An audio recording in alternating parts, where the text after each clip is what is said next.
The next topic is electron dot structure of ammonia. Here hydrogen has 1 electron, therefore its electronic configuration is 1. Nitrogen has 7 electron, therefore its electronic configuration is 2 5. Therefore valency is equal to 1. अगर किसी के valence shell में 1 2 या 3 electrons होते हैं तो उसकी valency 1 होती है, या 4 होते हैं तो भी वैलेंसी 4 होती है.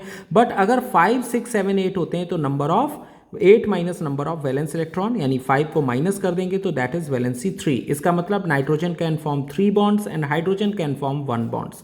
तो नाइट्रोजन के हमने 3 बॉन्ड्स इस तरह से बना दिए और इन तीनों पर एक एक हाइड्रोजन अरेंज कर दिया कि हाइड्रोजन की क्योंकि वैलेंसी 1 होती है.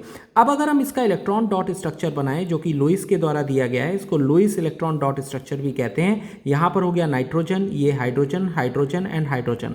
हाइड्रोजन के इलेक्ट्रॉन को हम दिखा रहे हैं डॉट से और नाइट्रोजन के इलेक्ट्रॉन को दिखा रहे हैं क्रॉस से. हेयर यहां पर क्योंकि तीनों के बीच एक एक बॉन्ड है, इसका मतलब एक इलेक्ट्रॉन नाइट्रोजन और एक इलेक्ट्रॉन हाइड्रोजन का इनके बीच में इस तरह से शेयर होता है, यानी एक नाइट्रोजन और एक हाइड्रोजन. अगर हम देखें तो हाइड्रोजन के वैलेंस शेल में एक इलेक्ट्रॉन है जो उसने शेयर कर दिया, इस वजह से इनके पास कोई भी इलेक्ट्रॉन नहीं बचेगा. बट क्योंकि नाइट्रोजन के पास वैलेंस शेल में 5 इलेक्ट्रॉन है जिसमें से उसने 3 यहां पर शेयर किए हुए हैं, एक इस हाइड्रोजन के साथ, एक इसके साथ और एक इसके साथ, इसका मतलब अभी भी इसके पास 2 इलेक्ट्रॉन बचे हुए हैं.